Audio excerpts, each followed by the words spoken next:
Chapter 1. Down the Rabbit Hole. Alice was beginning to get very tired of sitting by her sister on the bank and of having nothing to do. Once or twice she had peeped into the book her sister was reading, but it had no pictures or conversations in it.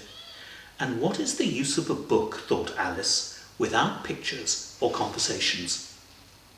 So she was considering in her own mind, as well she could, for the hot day made her feel very sleepy and stupid, whether the pleasure of making a daisy chain would be worth the trouble of getting up and picking the daisies, when suddenly a white rabbit with pink eyes ran close by her.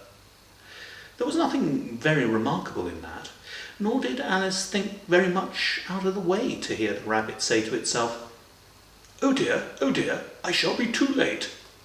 When she thought it over afterwards, it occurred to her that she ought to have wondered at this, but at the time it seemed quite natural.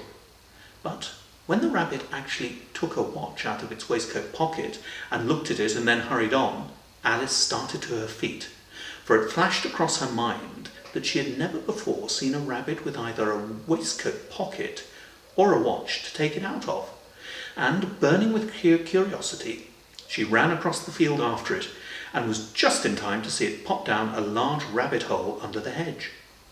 In another moment Alice went after it, never once considering how in the world she was to get out again.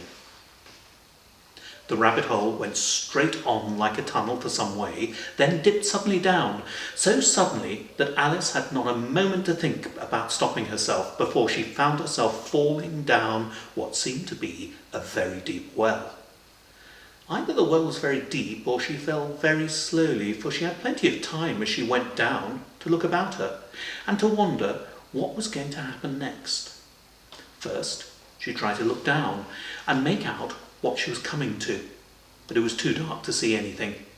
Then she looked at the sides of the well and noticed that they were filled with cupboards and bookshelves. Here and there she saw maps and pictures hung about upon pegs.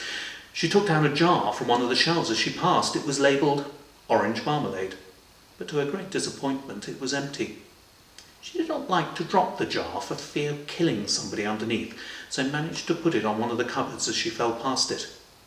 Well, thought Alice to herself, after such a fall as this, I shall think nothing of tumbling downstairs. How brave they'll think me at home. Why, I wouldn't say anything about it, even if I fell off the top of the house, which was very likely true. Down, down, down. Would the fall never come to an end? I wonder how many miles I've fallen by this time, she said aloud.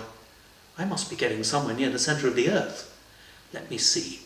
That would be 4,000 miles down, I think. For you see, Alice had learnt several things of this sort in her lessons in the schoolroom, and though this was not a very good opportunity for showing off her knowledge, as there was no one to listen to her, still it was good practice to say it over. Yes, that's about the right distance. But then I wonder what latitude or longitude I've got to. Alice had not the slightest idea what latitude was, or longitude either, but she thought they were nice grand words to say. Presently she began again. I wonder if I shall fall right through the earth. How funny it'll seem to come out among the people that walk with their heads downwards. The antipathies, I think. She was rather glad there was no one listening this time, as it didn't sound at all the right word. But I shall have to ask them what the name of the country is. Please, ma'am, is this New Zealand or Australia? And she tried to curtsy as she spoke. Fancy curtsying as you're falling through the air. Do you think you could manage it? And what an ignorant little girl they'll think me for asking. No, it'll never do to ask. Perhaps I shall see it written down somewhere. Down, down, down. There was nothing else to do, so Alice began talking again. Dinah will miss me very much tonight, I should think. Dinah was the cat. I hope they'll remember her saucer of milk at tea time. Dinah, my dear, I wish you were down here with me. There are no mice in the air, I'm afraid, but you might catch a bat, and that's very like a mouse, you know. But do cats eat bats, I wonder? And here Alice began to get rather sleepy and went on saying to herself in a dreamy sort of way, do cats eat bats? Do cats eat bats? And sometimes do bats eat cats? For you see, As she couldn't answer either question, it didn't much matter which way she put it. She felt that she was dozing off, and had just begun to dream that she was walking hand in hand with Dinah and was saying to her very earnestly, "Now, Dinah, tell me the truth.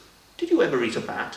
When suddenly, thump, thump, down she came upon a heap of sticks and dry leaves, and the fall was over. Alice was not a bit hurt, and she jumped up on to her feet in a moment.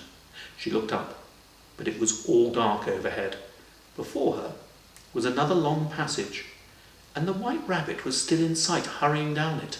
There was not a moment to be lost. Away went Alice like the wind, and just in time to hear it say as it turned the corner, "Oh, my ears and whiskers, how it's getting late." She was close behind it when she turned the corner, but the rabbit was no longer to be seen. She found herself in a long, low hall, which was lit by a row of lamps hanging from the roof.